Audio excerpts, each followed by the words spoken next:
on Act 1. We're at the exterior of University of Arizona campus day. A newsman is heard under the flurry of shots of students staring at their phones in disbelief. Breaking news from KGUN 9. University of Arizona President Dr. Robert Robbins has announced that the campus will be closing down and students will be sent home effective immediately. And we're outside Coronado dorm. A mass exodus of frantic students floods out of the university's most popular dormitory. Nigel, skinny, awkward, very British, and the only person in sight dressed like he's going to the opera, tries to fight his way through the crowd into the dorm, getting jostled every which way. He keeps apologizing. Oops, sorry about that. Pardon. Excusez-moi. My bad. And bam, Nigel is knocked to the ground from a loaded down cart. Not to worry. I'm sure the bleeding is merely internal.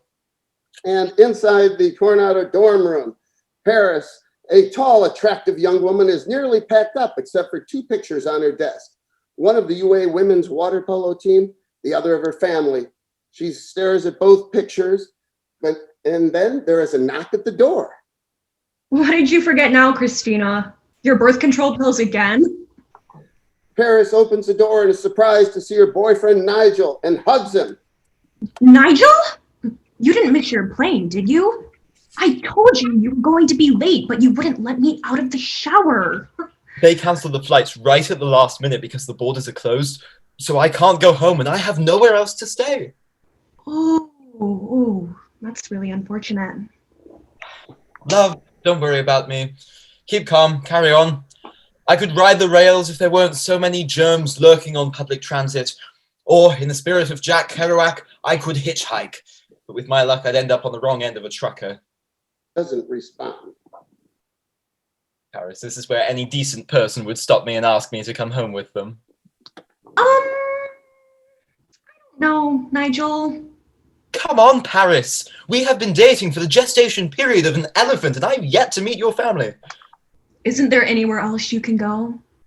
Paris, darling, America loves British people. The Beatles, James Bond, Princess Di, Prince Harry, Harry Potter, Harry Styles. Nigel, you still have a chance to save yourself. My family will destroy you. Please, it'll be like one of those Depression-era comedies where an unlikely visitor brings a dysfunctional family together in a time of crisis. Paris weakens. Well, it would be nice to have someone deflect my father's anger. I promise, your family will love me. You have my word. I won't cock up. Please don't say cock up around my dad. And Nigel, he cannot find out what I did. Absolutely. You promise? I pinky swear it. They lock pinkies together. And we go to our opening credits, which are in the form of a video posted on Nigel's YouTube channel, which stylishly documents the couple's road trip. Harry Styles' Watermelon Sugar plays as Paris and Nigel pull out onto the highway in her yellow Jeep Wrangler. The video intercuts footage of the pair singing along, taking selfies alongside a forest of saguaro cactus posing as cacti. They visit the ostrich farm, where Paris feeds ostriches while Nigel is being chased by an angry one. Paris changes a flat while Nigel films. And the couple share a kiss in the car as they pass a sign that reads, "Welcome to Phoenix." And just down the road, a homeless man flies a cardboard sign that reads, "The end is nigh." The ornate gates of an upscale gated community, Vista Primavera Park, for Paris and Nigel's car. And they drive through the neighborhood and Nigel is awestruck. We cut to the exterior of the Armstrong family McMansion. The credits end as the car pulls up to her home while Nigel's jaw remains on the car floor. The house is enormous and of indeterminate style of architecture, with front doors wide enough for a tank, fake turf on the lawn, and sporting a tall flagpole with the US and Marine Corps flags. Welcome to the Armstrong stronghold. My God, what an architectural nightmare. What was that? Rare. I've never seen anything like it. Paris turns off the car and grips the wheel tightly. Darling, don't worry. Whatever trials await us, at least we will be together. That's what I love about you, Nigel. Blind optimism. Nigel exits and begins to unload the car. The front door flies open and the Armstrongs come running out to greet Paris. Sarge, Paris's father, a muscular man with a buzz cut, throws his arms open and declares, "There's my golden star." He embraces her and swings her around, squeezing her tight, and he finally puts her back down. "I missed you so much. Too bad I had to take a pandemic to bring you back home." I've missed you too, Sarge. Suddenly, Oahu, the mini-me of Sarge and Paris's half-brother, goes in for a hug, but Paris dodges it and puts him into a headlock and gives him a noogie. "Okay, I give. She lets him go, gives him a hug. Marge, Sarge's second wife, an attractive Latina, greets Paris in Lululemon leggings, a crop top, with her ever-present wine glass in hand. Welcome home, honey. Good to see you too, Marge. The two women exchange a perfunctory peck on the cheek with mutual disdain. Sarge glances over at Nigel, who has a big goofy grin on his face, and waves. "Young man, you got her here home safely. You're dismissed." Nigel looks up speechless. "What? Oh, I get it." He pulls out his wallet and hands him a $5. Sarge, what are you doing? "I'm tipping your Uber driver." What? No, that's my car. Paris crosses to Nigel, takes his hand, and announces, Everyone, I'd like you to meet Nigel, my boyfriend.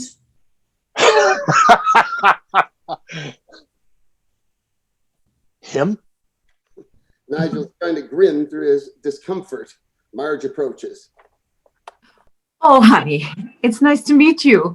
I'm Marge, Paris's mother. Stepmother. Right. This is Sarge, my husband, and our son, Oahu. Charmed. It is so lovely to finally make your acquaintance. Your home is one of a kind, just like our Paris. "Our Paris." I hope you'll be staying for dinner, Nigel. Actually, the borders are closed, and I've invited Nigel to quarantine with us. That's a negative. Sarge takes Paris's luggage and heads for the house.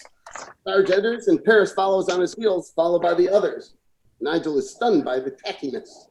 Sarge, how dare you treat someone I care about this way? Simple. I don't know him. He's a stranger, and I don't want any strangers watching me walk around in my underwear. But Sarge! Paris, please, your father is right. He doesn't know the least thing about me. My name is Nigel Weatherford III, and I am from a small, picturesque hamlet along the Thames. I am deeply immersed in the study of the cinematic arts. Stand down, son. I get the picture. And the answer is definitely no. Whatever happened to no man left behind? Huh, Sarge? Don't take that tone with your father. Marge, please stay in your lane. No need to fret. I'm sure I can find a hostel or a park bench. You're not going anywhere. And they all begin to walla over each other. Enter Work Perry, mother of Sarge and grandmother to Paris and Oahu, in an Adidas tracksuit with neon sneakers. What's with all the hubbub in here? And they stop. Hi, Grandma. This is my boyfriend, Nigel. He has nowhere to go, and Sarge wants to throw him to the coyotes. My son forgets he's no longer in uniform and can't give orders. Mother, don't pull rank on me. Cool your jets, Leslie. Hello, Nigel. I'm Rosemary. Ah, a pleasure. Paris is constantly singing your praises. Oh, you're from England. You know, during World War I, World War II, I was stationed in London working at the Allied command while I was there, and there was constant bombing, and one night they hit our quarters. Kid doesn't need a history lesson, Mom. Please, don't interrupt, dear. I was taken in by a lovely English family, despite their barely having enough rations for themselves. I think it's time we paid it forward. Nigel, you are welcome to stay as long as this lockdown lasts. Now, what are we ordering for dinner? Because the rest of you would need a map to find the kitchen.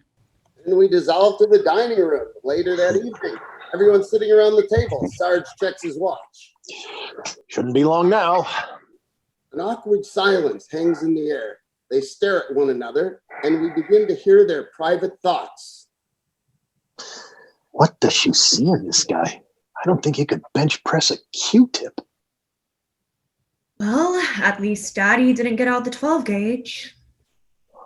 Do I want to play Fortnite or Call of Duty? I said duty. At least Paris didn't put on the full freshman 15. The way they're staring at me reminds me of a film, Cannibal Holocaust. All of my friends are dead. Nigel breaks the silence. So, Oahu. That's an interesting name. We were both named after the places we were conceived. I'm named after the Paris Island Marine Base. I see. If my parents had subscribed to that philosophy, my name would be Back of a London Cab. You hear that, Marge? So, Nigel, I didn't know Arizona had a film school. Yes, I am working towards my BFA in film studies and also, unfortunately, television production. My passions were ignited the day my grandfather took me to the cinema for the first time. It was the most profound sensory experience of my entire life. Every sensation, visual and oral, just elevated me to a state of being that I never imagined possible. It was altogether transcendent. And the title of that masterpiece was Talladega Nights, the Ballad of Ricky Bobby. And that's the day my future unfurled before me. So in other words, you plan on being a barista for the rest of your life. Sarge is back. Marge sips her wine, and Nigel looks uncomfortably at his plate. Tell me, Paris, how long have you guys been a thing? What she's digging at is if you two are churning the butter yet. Nigel coughs into his hand, and then the doorbell rings. Oh, thank God. I'll get it. That's a yes. Paris jumps to his feet, and Nigel sits there red-faced. In the foyer, Paris opens the door to reveal Armando, a 6'3" stud, holding a tall stack of pizza boxes. Armando? Paris, hey, you came home. You look great. You're delivering pizzas? I thought you were working for my dad. I am, but since my lease ended, Sarge has been letting me crash in the guest house, so I guess we'll be seeing a lot of each other. Nigel enters. Can I be of assistance? Yeah, thanks. Armando shoves the pizza into his hands and tries to kiss Paris, who straight arms him. Armando, I'd like you to meet my boyfriend, Nigel. Boyfriend, huh? Welcome to the club. Well, if indeed it is a club. I believe your membership expired. We'll see about that. He pats him on the back and walks past him. In the dining room, minutes later, the meal's begun. Sarge's eyes narrow as he watches Nigel surgically remove pepperoni from his slice. He dabs at the grease with his napkin, and finally, he cuts the pizza with a fork and knife as the rest of the family watches in both shock and horror. Bruh, what was Nigel that? looked up. Oh, I'm a vegetarian. Son, I've served all over the world, and I ain't never seen anyone eat pizza like a trout. Sarge, relax. People do that. They eat in awkward silence. Armando seems the only one relishing the moment. Nigel lifts his empty glass. I propose a toast to COVID-19, without which we would not all be here together. No one else joins him. It's amazing to think how our world has literally changed overnight. Planes are grounded, movie theaters closed, unprecedented unemployment. The healthcare industry is strapped. Museums, pubs, all shuttered. And who knows when they're coming back? The camera pushes in on Sarge, whose anger starts to build. I mean, think about it. Who would want to go to a crowded restaurant or a health club ever again for the foreseeable future? Really? Paris kicks Nigel under the table to get him to stop. 1 second, my dear. I mean, those places are nothing but germ factories to go and... Listen here, boyfriend. I have devoted my life to building the finest fitness facilities in the Phoenix metropolitan area. Those gyms have provided a wonderful life for this family, and no stupid virus is going to destroy that. So ungrateful. Even after you put a roof over his head, Sarge. Thank you, Armando. I don't know what I'd do without you. They all sit there in awkward silence, and we again hear their private thoughts. Ah, Nigel, you have succeeded in kicking the hornet's nest. Well, this is going better than I anticipated. I hope there's another bottle chilled. 1877 cars for kids. KARS cars for kids. Oh, I survived polio for this. And we dissolve to Oahu's bedroom, 1 a.m. Nigel opens his eyes and checks Oahu. He's asleep like a rock. He slowly gets out of bed and tiptoes towards the door and stubs his toe on a dumbbell. Nigel crumples on the ground and writhes in silent pain. He regains his composure, checks on Oahu is still asleep. In the hallway, he creeps down the hallway, studying family photos of Paris playing water polo, holding trophies and shots of Sarge in uniform. At the end, there is a line of identical idyllic Christmas card photos. Every year, their arrangement looks the same, but their clothes and backdrop changes. There's a Formula One pit crew theme, a Wild West theme, and the classic ugly sweater Santa hat combination. The strangest part is that Armando is in several of them. Nigel counts the doors before entering a bedroom. He doffs his silky pajamas and he slowly approaches the bed and crawls under the covers. He wraps his arm around her and begins to kiss her neck. She turns around. Don't stop. No one has touched me like that in 40 years. Nigel emits a absurdly high-pitched scream and he falls off the bed. Ah! Oh my God, I'm so sorry. Sarge runs in holding a golf club, flips on the light, revealing Nigel covering himself front and back with a pair of needle-pointed throw pillows. I knew you was a prevert the moment I laid eyes on you. Paris and Marge enter. I heard Grandma scream. That was me. A bit of an error on my part. Obviously, this isn't Paris's room. I assure you, I would never try and bed your mother. Oh, so you didn't attack my mother, you just attacked my daughter. Sarge lifts the golf club over his head and chases Nigel around the room as Marge and Paris try to restrain him. Minutes later, Armando opens the door for Nigel. He's wet and wearing a towel around his waist. Compared to Nigel's Jack Skellington, Armando's built like The Rock. Gee, look who got voted off the island. Ah, yes, reality television. The lowest form of entertainment ever devised by man. You must be great at parties.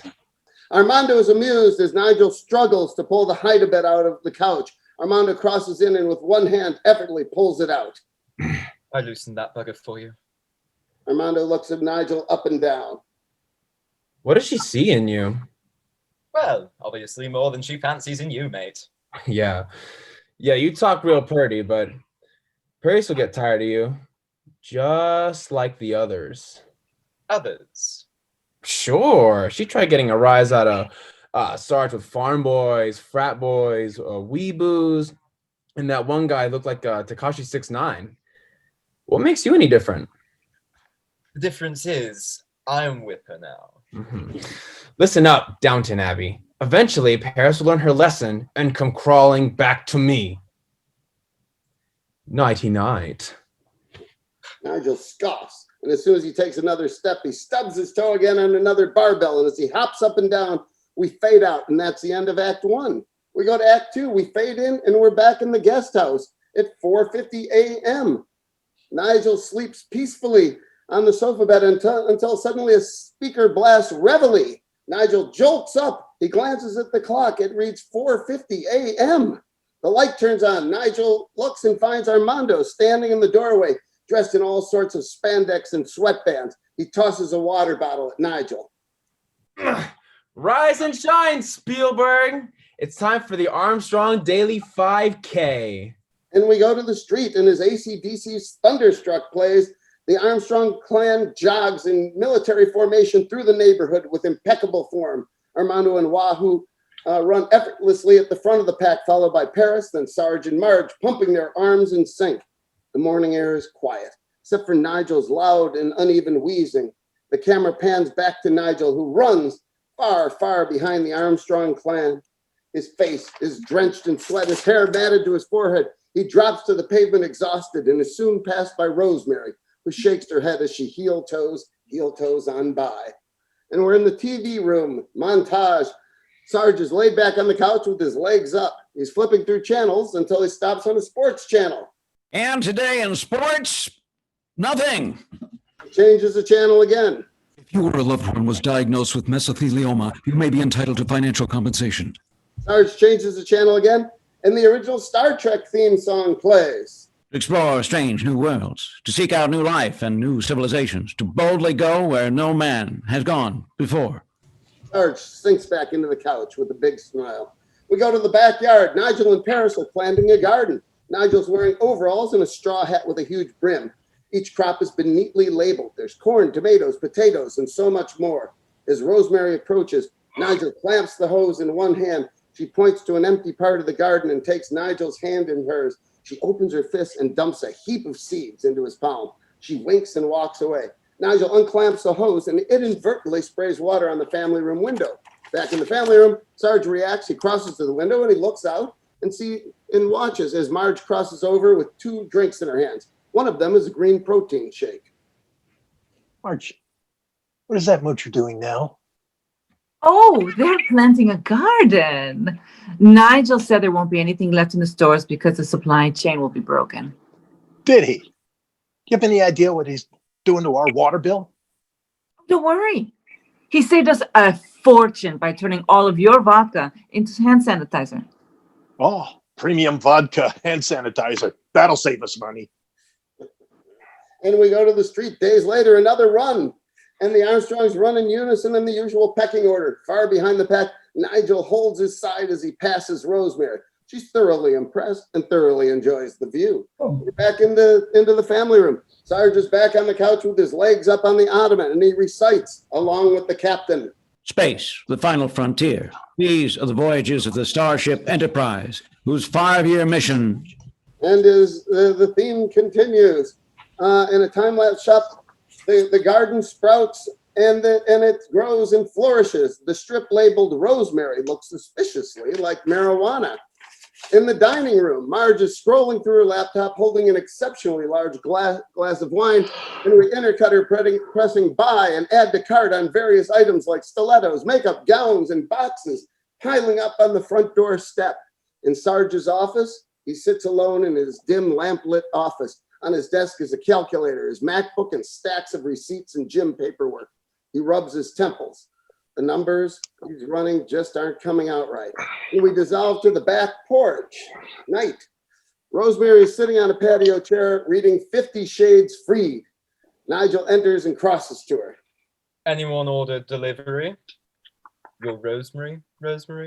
Nigel opens his hand to reveal buds the size of pine cones. Oh, thank you, Nigel. I haven't had homegrown buds since Watergate. He rips a page from her book, grinds their harvest in her palms, and rolls a fat blunt. Nigel pulls up a chair beside her. You know, this stuff is wonderful for glaucoma. Oh, you have glaucoma? Oh, no, dear. That's just what I've been told. So, told to get my meds cared. She winks and slips a massive joint in her mouth. Allow me. Nigel takes a match, strikes it on the bottom of his boot, fires it up, and Rosemary inhales deeply. Oh, good shit. Yeah. And passes it on. Now that you've been bivouacked for a fortnight with us, on a scale from 1 to 10, where do the Armstrongs stack up? Oh, top notch. Absolutely brilliant. Smashing hospitality. Oh, applesauce. My son is a world-class hard ass. Marge is 1 step away from a 12-step program. And Oahu doesn't have the slightest, fastest treadmill in the gym. And then there's Paris. What is going on with that girl? Whatever do you mean? Well, her and Marge always got along like Mentos and Diet Coke. But her and her dad, once they lost their mother, Leslie made Paris his whole life and his whole world. They took care of each other and loved each other. Nigel, is she pregnant? No, absolutely not. Are you sure? There's something eating at my granddaughter. Nigel, come on, you can trust me. Rosemary, I'm sorry to disappoint you, but Paris couldn't be happier to be home. She tells me all the time. She loves you all so much. I think this pandemic has been a blessing in disguise. Something stinks around here, and it's not my diaper. I assure you, nothing is going on with Paris. I pinky swear it. And we dissolve to the pool.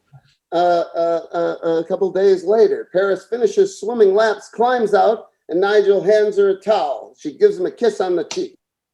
What you been up to today, you bloody wanker? He dries off. Well, I've been thinking. No, Nigel, I'm not meeting you in the treehouse again. Rather unfortunate. But that's not what I was going to propose. Your family seems to be suffering from a malaise of pandemic fatigue. I know it's not my place, but lately it seems everyone is relegated to their own rooms and not exhibiting that Armstrong esprit de corps. Yeah, you're right. I've noticed it too. What can we do about it, though? Well, Dr. Nigel may have just the cure. Paris furrows her brows, and we go into the McMansion later that night. And we hear Sarge voiceover saying, "What's going on in here that's more important than my Star Trek binge?" The whole families and Armando and Nigel have gathered. Are we having another push-up contest? Hardly. Sarge, Nigel and I thought it would be fun to have a family game night. And from behind his back, Nigel produces a Monopoly board game. And partake in good old-fashioned American capitalism with a rousing game of Monopoly. Everybody groans. Marge steps forward. Oh, come on. We never do things like this. There's a reason. I'm going back to my office and watch Spock mind meld with a primitive life form. Oh, don't be such a sourpuss, Leslie. I'll see you. No, let him go. I'm sure Sarge wouldn't have lasted long in this game anyway. Me. I wouldn't have lasted long. I'll tell you what. I got dibs on the race car. Get ready to eat my dust. I call the top hat. I call the trash can. That's a thimble, dear. What's a thimble? They all begin to argue over which game pieces they begin to at the board. And we go to the montage. Everyone starts buying up properties left and right. Monopoly. Rosemary pulls a community chest card and goes directly to jail. Again, I've spent more time in jail than El Chapo. The family hoards their money. Marge holds her cash like an elegant fan in one hand with her wine glass in the other. Sarge seems unusually tense and holds his money tightly. Rosemary steals a couple of 500 bills from a wahoo who's busy chugging a liter of soda. Dice roll again and again. Everyone cheers or groans when they make her lose money on the road to pass go. Wait, whoa. Where does it say you can collect $200 when you pass go? Right here in the rules. Nigel holds him up to see. Kids these days, always looking for handouts. As the game progresses, houses turn into hotels and the stakes soar. Rosemary is the first to go bankrupt. Marge follows shortly after when she lands on a wahoo's property. Ay, puta madre. She consoles herself by emptying the bottle into her glass. A wahoo throws his hands up victoriously. Yes, I'm the king. A wahoo is handed the dice, rolls, and lands on Park Place, which has 2 hotels. He checks his money. He's out. Monopoly sucks ass. In a tight game between Armando, Sarge, Nigel, and Paris, On the next move, Armando is knocked out of the running. President Trump went bankrupt a bunch of times, and look at him now. Here, here. Just Paris, Nigel, and Sarge left. Each move is more vital than the last. Finally, Paris lands on one of Sarge's developed properties and realizes she doesn't have enough cash. Uh-oh. I'm a little short here. Would you take an IOU? Oh. Well, when stuck behind enemy lines, it's always good to form an alliance. Tell you what I'm going to do for my favorite daughter. Wave some money. Say I'll give you 2 free landings and $1,000. 3 free landings. You have a... I'll give you 3 free landings, $2,000, and I will unmortgage Baltic and Mediterranean avenues so you can be financially independent. Okay. I'll give you 3 free landings, $1,200, and get out of jail free card. Waves the card seductively. Paris looks at the board and weighs her options. Paris, how could you even consider that? Mine is a far superior offer.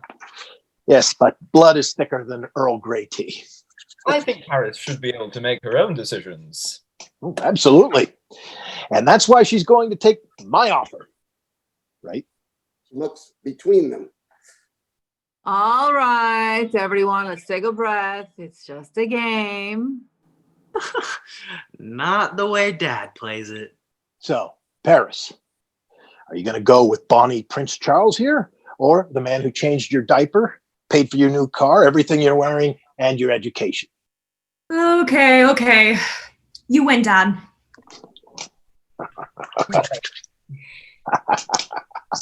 That's the way the shortbread crumbles. This is preposterous. Nigel, just sit down and let's finish the game. The game? Oh, I'm done playing this game. This man is nothing but a bully. Everything here has to be his way or the motorway. Oh. Well, it seems that our house guest is trying to get himself evicted. Oh, let me do the honors. Let Nigel say his piece, everyone. Thank you. You'd think for how much you love America, you would be a bigger advocate for democracy. In this house, the only opinion that matters is yours. It's no wonder Paris is too scared to tell you that she quit the water polo team. Everyone's shocked, especially Paris. Paris? You what? This is a joke, right? Not the way I wanted this to come out. But Dad, I was good back in high school and it was fun then. But the university has so many people from all over the world who are way better than me. I don't understand. All this training, we've been planning this your entire life. This was your dream. I'm sorry to disappoint you, but you can only swim for so long before you feel like you're drowning. And with tears in her eyes, Paris exits. The room remains silent. So, who won? And we go out to the pool 20 minutes later. Paris is sitting by the pool with her toes in the water. She's angry, isn't sure whether she wants to cry or punch Nigel in the face. Nigel nervously approaches. Paris, I'm so sorry. I couldn't keep this bottled in anymore. I'm so glad you feel better. I'll make it up to you. Tomorrow morning, I'll bake you crumpets. You love my crumpets. How about we do that thing you like so much? Watch the entire Twilight saga again, huh? I think you have done enough, Nigel. And with one hand, Paris pushes him into the pool. Nigel surfaces. I deserve that. Just do me a favor and stay away from me for a while. I need some space. Armando is watching from the guest house with a devilish smile. And we fade out. That's the end of Act 2. And we go to Act 3. And we fade in and we're in the dining room. In an overhead time-lapse shot, the audience watches Rosemary begin to put together a 5,000-piece puzzle of Picasso's Guernica. Happy 4th of July. Americans across the country will be red, white, but mostly blue because they'll be stuck at home. And in the backyard, Nigel's mowing the lawn, then backs up and sees through the window Armando helping Paris in the kitchen by tasting spoonfuls. They're acting playful towards one another. In the hills, The Armstrong family 5K. Nigel pushes himself to pull even with Paris. Unimpressed, she responds by leaving him in the dust. And now we're into the dining room. More time-lapse photography as people dissolve in and out to help Rosemary fill in the puzzle. And the St. Louis Cardinals set a new major league record today with 9 new cases of the coronavirus. The last pieces of the puzzle fall into place. The table is cleared, and Rosemary dubs out a new puzzle. And on the back porch at night, Nigel is getting high with Rosemary and looks up. He sees a silhouette of Paris pulling her nightie over her head and turns off the light. The camera drops down to see Sarge through the window in his office, burning the midnight oil. We go in the office, and Sarge is punching numbers into the calculator, and he seems completely frustrated. Marge enters the room, and Sarge shoves everything into his desk drawer and snaps on a big smile. Sarge, they just canceled the order for my snow cone machine. They said my credit card was no good. Marge, why do we need a snow cone machine? For pool days, obviously. Honey, we have ice. Just throw it in a blender. Why are you being so stingy lately? There's nothing wrong with rationing toilet paper. Just give me another credit card. I could, but it would be purely decorative. Okay. The credit cards are no good. Okay. We're broke. Time. All right, calm down. Calm down. Calm down. How can I be calm when I can no longer afford aromatherapy? What's next? Boxed wine? Oh, I don't know. Why don't you just get an IV and cut out the middleman? I would. All right. But you probably couldn't afford it. Oh, okay. break out, yell at one another. We're going to start doing that listen, now. no, Okay, you guys start kicking everything. And we go into the hallway, and Wahoo is listening intently as the argument escalates. Their voices are muffled but raised. A curious Paris wanders down the hall, and she asks, Oahu, what's going on? Fighting? Yes, obviously. I could hear them from upstairs. But why? Sounds like some dude named Jim, broke something. Who is Jim? The confused Paris continues to eavesdrop until she realizes her eyes widen and her mouth drops. The Jim! In the office, Paris, followed by Wahoo, bursts through the door. Sarge! Is everything okay? Why? Everything's great. We're just talking about getting a snow cone machine. She gives him a cynical look. We're fine. We're broke. Is that true, Sarge? The business is spectacular. Stronger than ever. I just have a small cash flow problem. Yeah, there's no cash. No need to worry, honey. All right, we'll tighten our belts a couple of notches and it'll all blow over in no time. But Jim is okay, right? Sarge, we're not 5 anymore. Just tell us what happened. Sarge sits at his desk, tries to calm down. You know what happened? The Armageddon, right? You can't charge dues for facilities people can't use. Just, I never thought this would happen to us. Marge crosses through and hugs him. Paris follows. And after a beat, Wahoo asks, So, does this mean I'm not getting a car when I turn 16? And we dissolve to the back porch. The next morning, Nigel has headphones on, blasting Queen as he jogs in. We are the champions, my friends. Wah, wah, wah. Get your trainers on, because today the tortoise defeats the hare. Paris remains silent.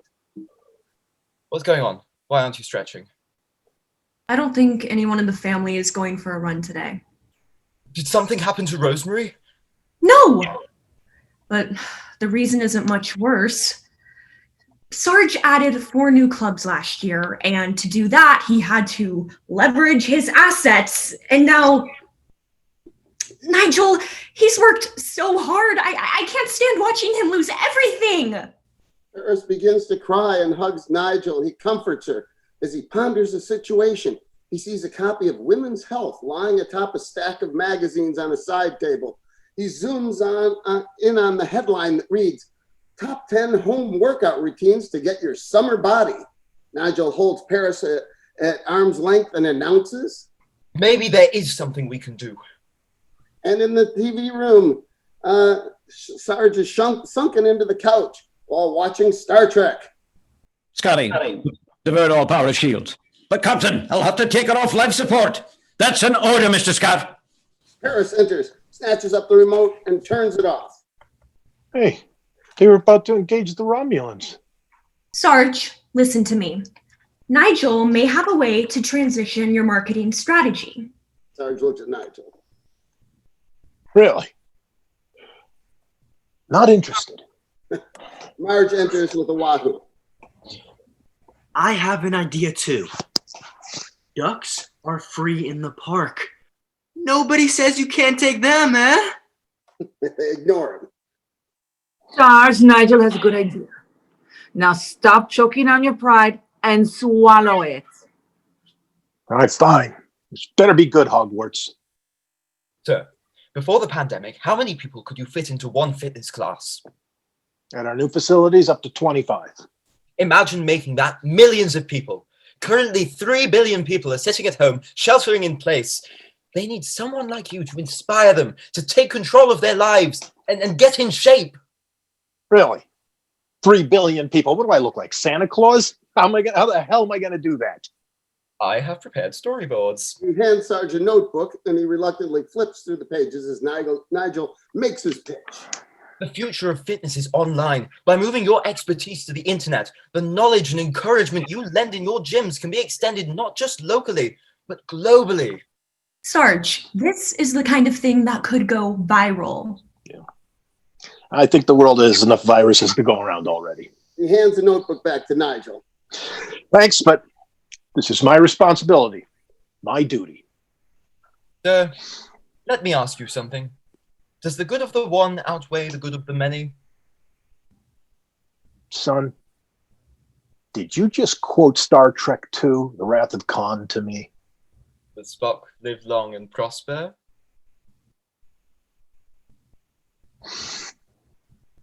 And we're in the backyard. 2 days later, the entire family is wearing matching camo workout gear. Nigel is behind a video camera on a tripod. Armando claps the slate and Sarge begins barking orders to the audience. I'm Sergeant Armstrong, and I'm ordering you to ditch that quarantine 15 and get a quarantine lean. Cut! Nigel comes out from behind the camera and takes him aside. Sarge, baby, you're not welcoming people to Guantanamo. Let me give you a little direction here. I need you to be someone they'd have over for a spot of tea, not someone they'd barricade their doors from.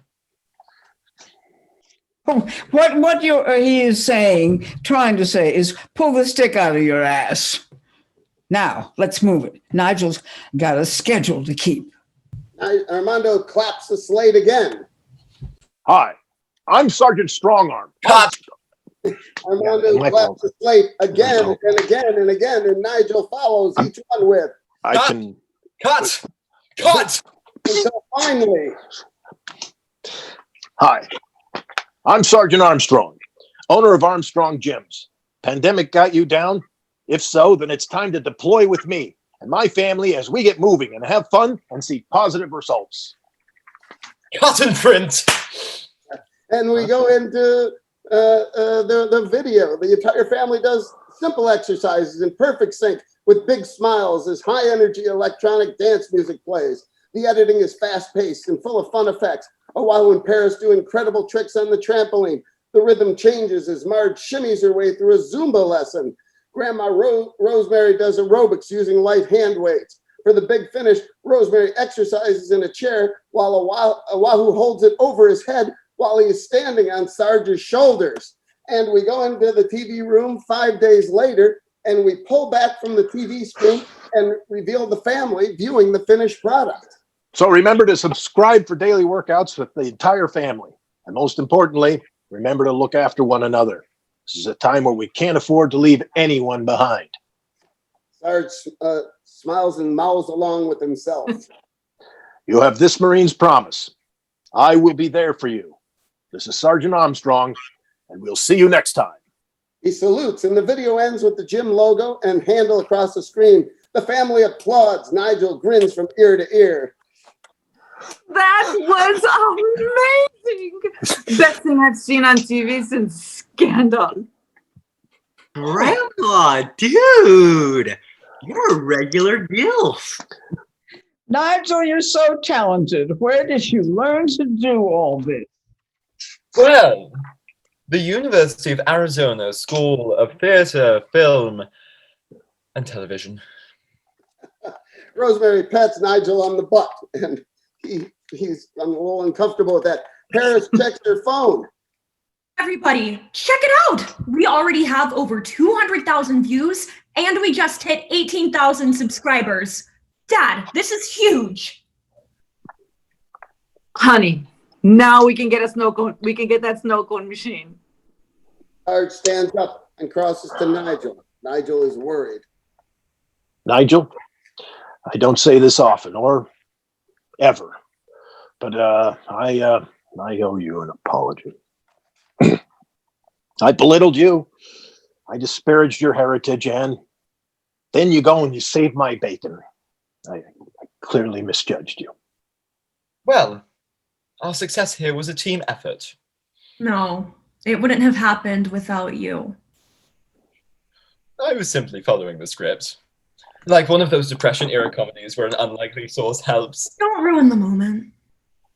Paris leads the whole family, and they embrace Nigel for a group hug. Oh, this is nice. But let's not forget to socially distance. All right, the family all let go, congratulate each other. Paris gives Nigel a kiss. Sweetheart, it seems Nigel isn't such a numbnuts after all. I guess I should trust you to make your own decisions. I never want to be the thing that's holding you back. Then you're not still upset about water polo? Well, let's not go overboard. But I've never been anything but proud of you.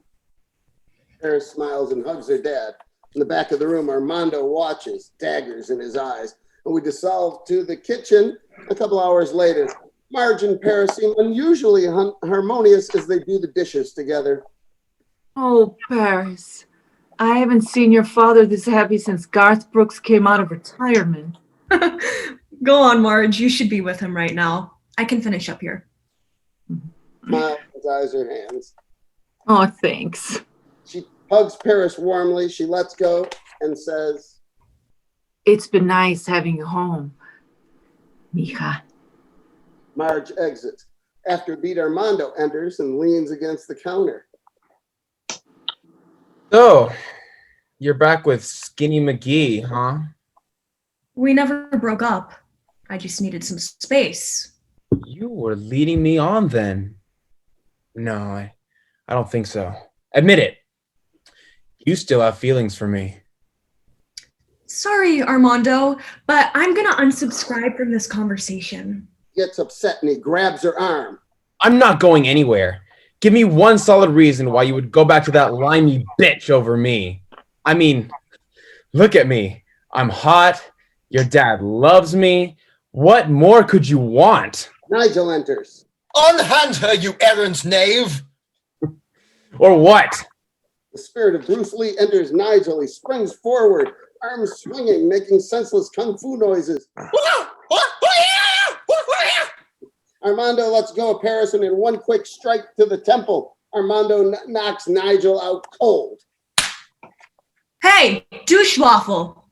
Paris knees Armando in the berries. He doubles over in pain. Armando turns to see Rosemary standing there.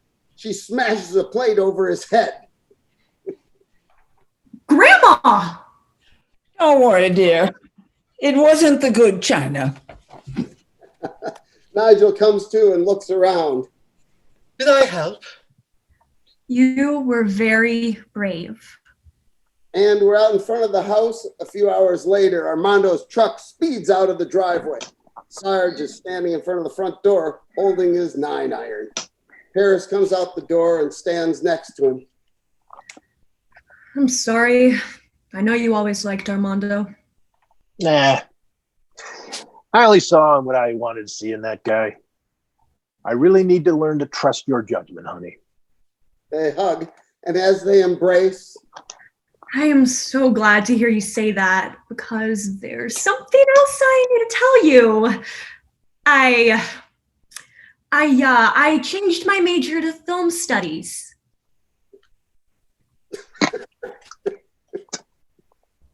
That's great, honey. Just great. and we dissolve too. The family out for their morning run. Nigel jogs by and salutes Sarge, who salutes him back. He jogs next to Paris, and they smile at one another and take each other's hands as they run into the beautiful Arizona sunrise. We hear, Breaking news. Hope you're not tired of spending time at home, folks. With COVID-19 cases reaching record numbers across Arizona, it has been announced that the lockdown will be extended indefinitely. and we fade out. The end. Oh, wonderful job, everybody. Thank you so much. Brian Haley, Alex Meneses, Zane Austin, Jim Meskimen, Marion Ross, Alex Hutton, Quinyares, Julia Reilly. Excellent, guys. What a great job. Thank you so much for being a part of this. Thank you all at home for watching and being part of the Armstrong family tonight. Good night, and thank you.